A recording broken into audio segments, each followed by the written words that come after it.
Olá, bem-vindo ao programa Está Escrito. O que acontece depois da morte? Para onde vai a alma quando a pessoa morre? Para onde vai o espírito? Se você quiser saber a resposta para essas e muitas outras perguntas, basta você pedir e vai receber em sua casa, sem despesa nenhuma, o curso Verdades Bíblicas. São 3 CDs com 21 temas bíblicos, que você poderá ouvir no seu automóvel, no seu computador ou no seu aparelho de som e pode ainda baixar os áudios no seu celular. O curso Verdades Bíblicas é um presente do Está Escrito para você. Ele é totalmente grátis. Basta acessar o nosso blog novotempo.com/está escrito e preencher o seu cadastro com nome e endereço completo. Você receberá em sua casa sem nenhuma despesa. Você pode também enviar um e-mail para estaescrito@novotempo.com ou escrever para a Caixa Postal 7, CEP 12.300-970, Jacareí, São Paulo. Você sabe quem resgatou a verdade bíblica do batismo por imersão? E quem lutou para que a liberdade religiosa fosse um direito civil e fizesse parte da Constituição do seu país? Você assiste ao DVD com a série O que eu gosto nos. E no programa de hoje, o pastor Ivan Saraiva apresenta o que ele mais admira na Igreja Batista. Se eu fosse você, não perderia. O Está Escrito começa agora.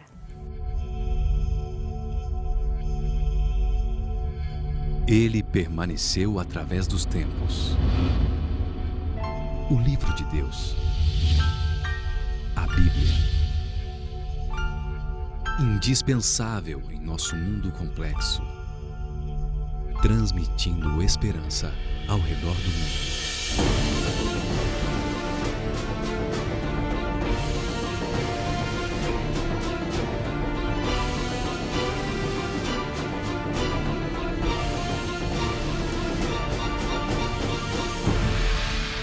Está Escrito, apresentado por Ivan Saraiva. Série O que eu gosto nos. Hoje com o tema O que eu gosto nos batistas. Olá, amigo. Você é sempre muito bem-vindo aqui no programa Está Escrito. E hoje eu quero falar sobre o que eu gosto nos nossos irmãos batistas. Talvez você não saiba, mas eles são a maior denominação protestante de todos os Estados Unidos. Alguns batistas seguem de perto o reformador João Calvino, outros nem tanto. Todavia, apesar de suas diferenças, os batistas são unidos no respeito às Escrituras como única fonte da verdade.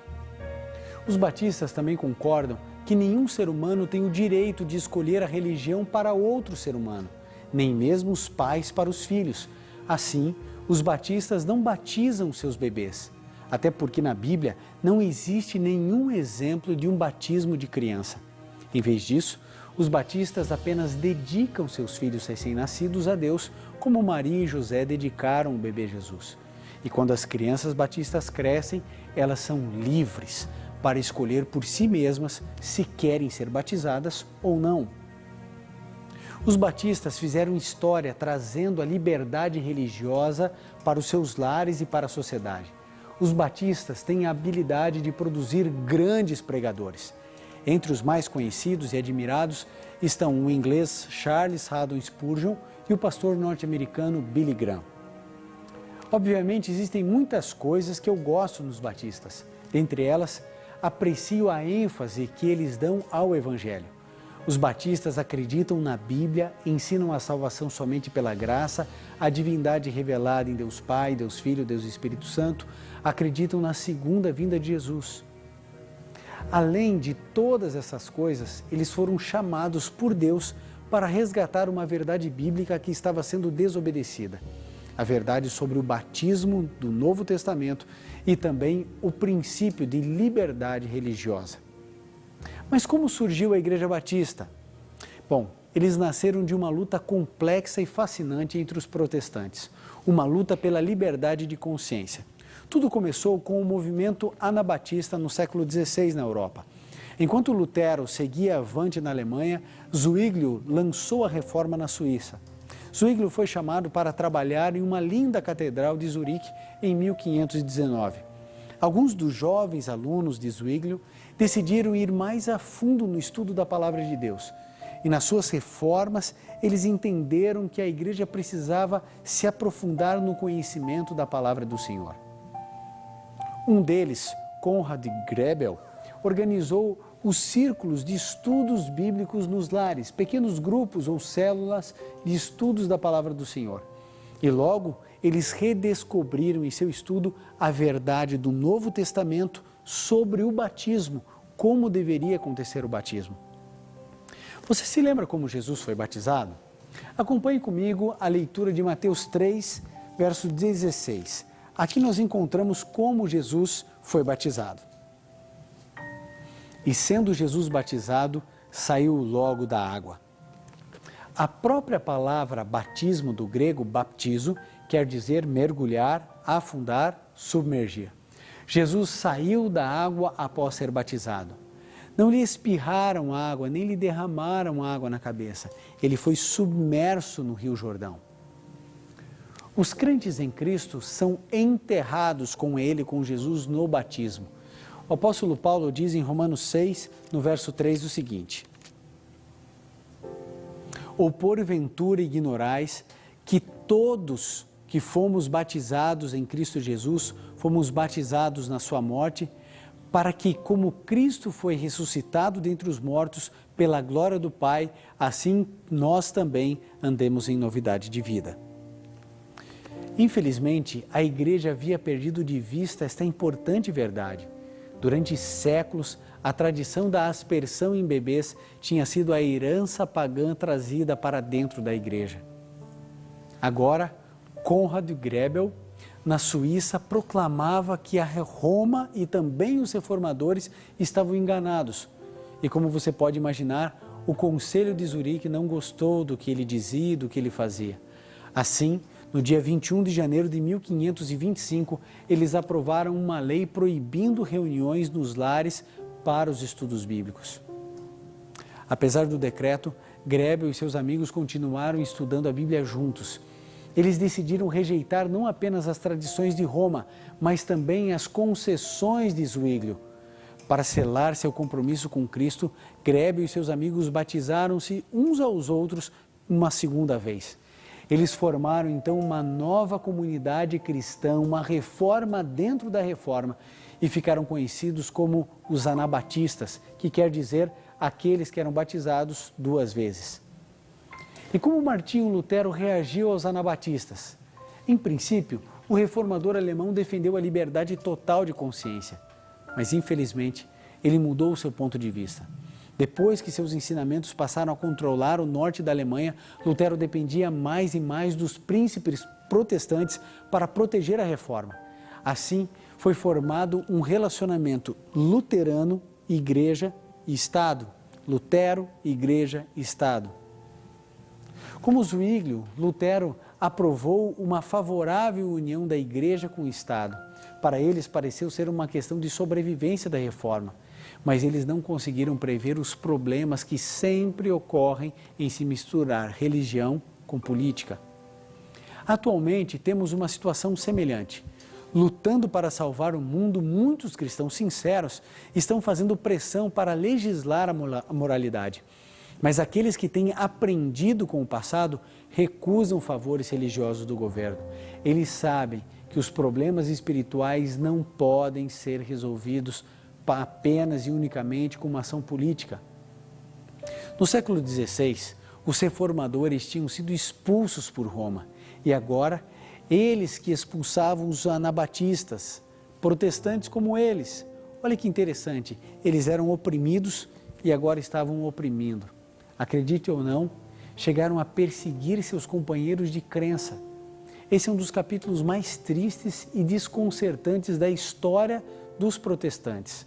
Infelizmente, protestantes perseguindo protestantes. Os anabatistas de Zurique foram condenados à pena de morte. Mais tarde, na Alemanha, o colega de Lutero, Melanchthon, argumentou que os anabatistas deveriam ser executados. Até a sua pacífica expressão de fé tem subvertido a ordem religiosa e civil, acusou Melanchthon. Ele predisse que a oposição deles ao batismo de bebês iria produzir uma sociedade pagã. Por isso, deveriam ser exterminados para salvar a nação. Hoje seria difícil aceitar ou pensar numa barbaridade dessas. Sem dúvida, os líderes protestantes erraram. O que vemos é que parece que todo despertamento espiritual acaba sendo manchado por algumas pessoas desorientadas. Mesmo nas Escrituras, há alguns servos fiéis de Deus que cometeram erros graves. Você se lembra de Abraão, Moisés, Davi, Pedro, Paulo? Os anabatistas foram arrancados de seus lares, jogados na prisão e cruelmente assassinados. Porém, mais uma vez, o sangue dos mártires milagrosamente se transforma em sementes e aparecem muitos outros anabatistas surgindo em vários lugares. E os anabatistas que escaparam da espada espalharam sua fé então por toda a Europa. Alguns foram para a Noruega, outros para a Itália, Polônia, Holanda, Inglaterra. A Holanda, de maneira especial, se tornou um paraíso para os anabatistas, assim como também para outros refugiados religiosos. Um grupo de cristãos ingleses fugiu de seus colegas protestantes da Igreja da Inglaterra e refugiaram-se então ali na Holanda. Um pastor inglês, John Smith, foi totalmente convencido pelos ensinamentos anabatistas e se rebatizou. Os batistas modernos consideram Smith um pioneiro da sua fé. Aí, em 1609, o grupo de Smith voltou para a Inglaterra e organizou o que seria a primeira igreja batista do mundo. Em poucos anos, os batistas da Inglaterra vieram para a América com uma herança de democracia e de liberdade. Roger Williams foi apenas um dos muitos batistas que lideraram as colônias em direção à liberdade de consciência. James Madison, um dos pioneiros da América, foi ganho para a liberdade religiosa através dos batistas. Quando menino, Madison ouviu um destemido pastor batista aprisionado por causa da sua fé, pregando da janela de sua cela. Bem, naquele dia, Madison dedicou a sua vida à luta da liberdade de consciência e incansavelmente ele conversou com o presidente americano Thomas Jefferson e outros para garantir a primeira emenda da Constituição americana que diz: o Congresso não criará lei alguma relativa ao estabelecimento da religião ou à proibição da liberdade de culto. O governo deve proteger a religião e não removê-la. Do contrário, a intolerância certamente se mostrará de novo. A história mostra que toda vez que a religião da maioria é imposta sobre a sociedade, resulta em perseguição. Muitos batistas zelosos estão preocupados atualmente porque sua herança de liberdade religiosa está desaparecendo. Estão especialmente tristes em ver que alguns dos seus irmãos batistas liderando a luta para legislar sobre a moralidade. Porém, a minha admiração pelos batistas tem um outro motivo também. Deus usou os batistas para resgatar uma outra doutrina que está marginalizada dentro do cristianismo. E acredite, em 1617, em Londres, foi organizada a primeira igreja batista do sétimo dia, por Peter Chamberlain. Outros também se envolveram nesse processo, que concluíram que o sábado era uma verdade bíblica que precisava ser resgatada. Quando nós falamos sobre o sábado, o quarto mandamento da Santa Lei de Deus, não estamos falando apenas de judeus, mas também para toda a humanidade. Devemos também isso aos nossos irmãos batistas do sétimo dia. Imagine, hoje, talvez aqui no Ocidente, no Oriente, quando se fala em guarda de sábado, lembre-se de duas coisas: judeus e adventistas do sétimo dia. No entanto, tudo isso começou com os nossos irmãos batistas. Infelizmente, a Igreja Batista como um todo não aceitou essa verdade que estava sendo resgatada no meio deles. Eles poderiam hoje serem os detentores dessa verdade bíblica esquecida por tantas pessoas dentro do cristianismo. Eles foram os primeiros, depois da Reforma, a resgatar a verdade do sábado como um dia santo, 24 horas separadas para um relacionamento especial entre o Criador e os seus filhos. Foram os batistas que tiveram coragem de apresentar o sábado como uma doutrina necessária e fazer parte isso do cristianismo, tornando ainda mais semelhante a religião deles ao Evangelho no tempo de Cristo Jesus. Eu já tive a alegria de ser convidado para pregar em várias igrejas batistas ao longo do meu ministério. São sempre amáveis, solícitos. Creio que Deus tem um grande plano na vida de cada um dos nossos irmãos batistas. O meu apelo para você, irmão batista, é que você volte-se para os valores de seus fundamentos. Assim como no passado, vocês resgataram verdades bíblicas e buscaram a verdade sobre o batismo, defenderam a verdade da salvação unicamente pela fé, que vocês busquem hoje e busquemos juntos resgatar outras verdades que são esquecidas pelo cristianismo. O sábado foi reintroduzido na história da modernidade cristã por vocês. Esse legado é muito mais de vocês do que nós, adventistas do sétimo dia.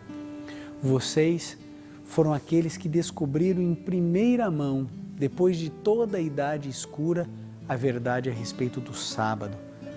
Será que não é hora de vocês voltarem às suas próprias origens? Será que não é o momento das convenções batistas refletirem a respeito desse que é o quarto mandamento da lei de Deus? A sensação que eu tenho é que sim, o sábado é de todos nós. O sábado deveria ser o dia de guarda de todos os católicos, de todos os batistas, de todos os luteranos, de todos os presbiterianos, dos pentecostais, porque é o único dia que a Bíblia afirma que devemos guardar e observar. Nenhum outro dia da semana existe qualquer referência a culto, adoração e a observância. Apenas o sábado, o sétimo dia da semana. Por isso, meu apelo a você, querido amigo e querido irmão batista. Será que você não deve voltar, pelo menos individualmente, voltar-se para a palavra do Senhor e com sinceridade de alma perguntar: Senhor, o sábado é para ser guardado? Será que Deus não estava trabalhando no coração da sua igreja, de uma amada igreja, Igreja Batista, para resgatar também essa verdade? Talvez, se vocês tivessem resgatado essa verdade no tempo em que tudo isso surgiu, talvez hoje um número maior de pessoas e de igrejas também estivesse guardando esse dia. É necessário um exame de consciência, um exame das Escrituras Sagradas, e eu tenho certeza, Deus mostrará ainda mais novas verdades. O Quarteto Arautos do Rei irá cantar exatamente a respeito desse dia, do sábado, o dia esquecido por muitos, lembrado por vários batistas, mas esquecido talvez pela maioria do cristianismo. Hoje nós temos a oportunidade não apenas de guardar o sábado, mas de passar tempo com o nosso Criador nesse dia. Que o Senhor abençoe você em suas decisões e que você possa a cada dia ser mais fiel à palavra do Senhor.